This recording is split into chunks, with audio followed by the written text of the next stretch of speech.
Pemirsa apa kabar? Saya Maidin Hindrawan membawakan Warta Berita PTS tanggal 5 September.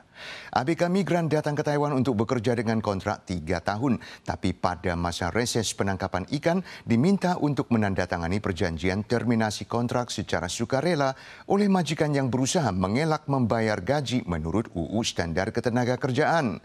Pada masa menanti kerja, para ABK tidak hanya tidak diberi upah, juga harus membayar uang makan dan akomodasi. Tahun lalu total 64 ABK yang dipaksa mengambil cuti tak dibayar. Atas isu ini, UN Control hari ini meloloskan mosi mengoreksi Kementerian Ketenagakerjaan dan pemerintah kota New Taipei.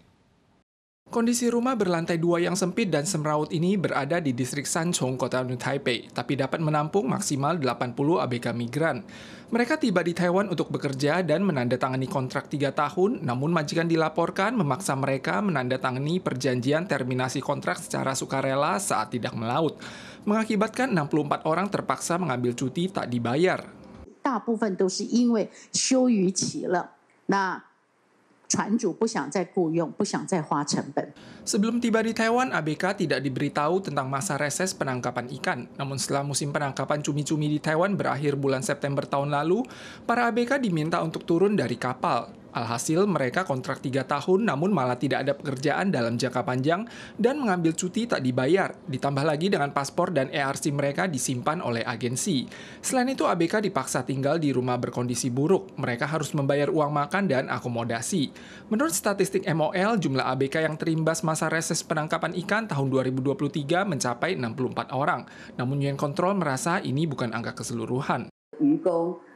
等待转换的时候都到这个中介所提供的住宿这边来等待，那中介就会去把他们的名护照收起来，因为怕他们逃跑。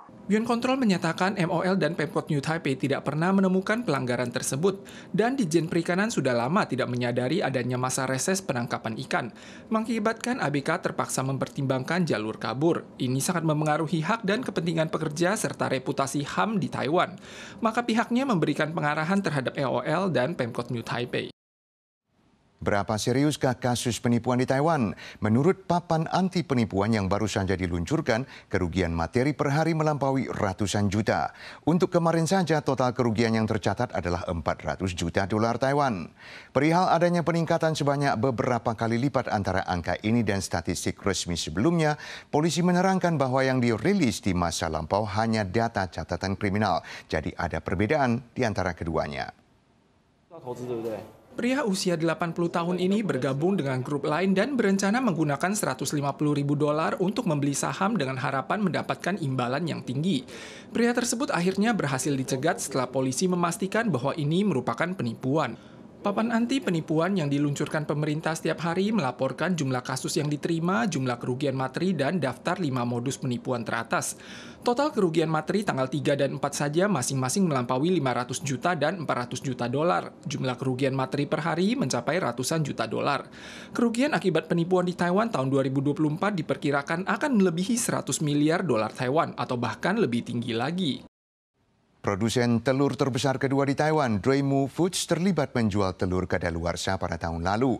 Menjual telur-telur yang menghitam dan membusuk kepada 2 perusahaan hilir untuk membuat telur cair yang kemudian dijual kepada perusahaan yang tidak menaruh curiga dan meraih keuntungan melampaui 40 juta dolar Taiwan. Kejaksaan Distrik Taoyuan kemarin mendakwa 10 orang termasuk manajer umum perusahaan dan merekomendasikan agar mereka dijatuhkan hukuman berat. Pada saat krisis kekurangan telur terjadi di Taiwan tahun lalu, dilaporkan ada pemroduksi telur yang menjual telur kadaluarsa.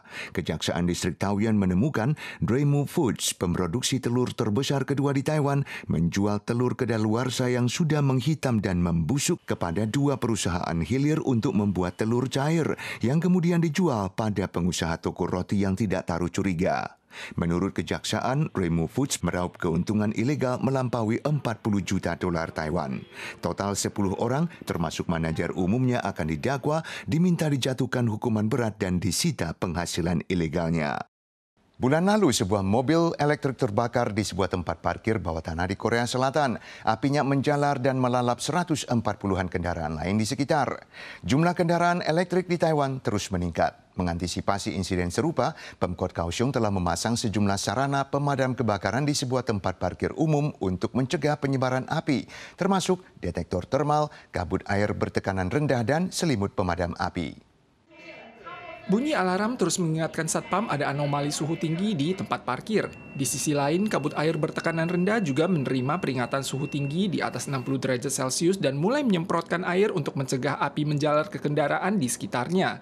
Selain kedua sarana tersebut, tempat parkir juga dilengkapi dengan selimut pemadam api. Selimut pemadam api seberat lebih dari 20 kg dibentangkan di atas kendaraan yang terbakar untuk mencegah api menjalar dan asap mengepul. 他们发现异常了之后，第二个部分它就会启动这个低压细水雾的这个设备。 Jumlah kendaraan elektrik di Taiwan semakin meningkat. Guna menanggulangi kecelakaan yang mungkin dipicu oleh kendaraan elektrik, Kaohsiung telah memperkenalkan detektor termal, kabut air bertekanan rendah, dan selimut pemadam api di tempat parkir umum SMA Industri Kaohsiung. Mengingat insiden kebakaran mobil elektrik yang melalap ratusan kendaraan lain di Korea Selatan, Rumah Sakit Talin Siji di Jaipun mengumumkan larangan parkir kendaraan elektrik di ruang bawah tanah. Walau kebakaran dapat dipadamkan dengan menyemprotkan air, pemadamannya membutuhkan waktu lama, menghabiskan banyak air dan api beresiko menyala kembali, sehingga efisiensi pemadaman api tidak secepat selimut pemadam api. Biro Transportasi Pemkot Kaohsiung juga mewajibkan tempat parkir umum dilengkapi detektor termal, kabut air tekanan rendah, dan selimut pemadam api.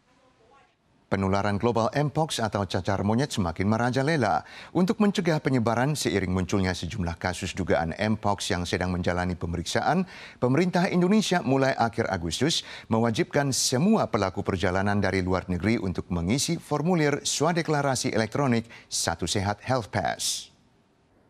Kementerian Kesehatan Indonesia melaporkan telah menemukan sejumlah kasus dugaan Mpox di Jakarta, Yogyakarta, Bali, dan Kalimantan. Semuanya sedang menjalani pemeriksaan.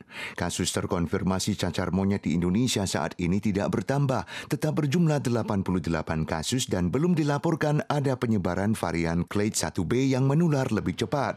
Tapi sebagai langkah pencegahan dan pemantauan, pemerintah Indonesia mulai akhir Agustus mewajibkan semua PPLN untuk mengisi formulir swadeklarasi elektronik Satu Sehat Health Pass (SSHP). Kebijakan ini berlaku bagi WNI dan WNA. Pemirsa sekalian, sekian warta berita dari PTS. Kita sua lagi di lain kesempatan. Sampai jumpa.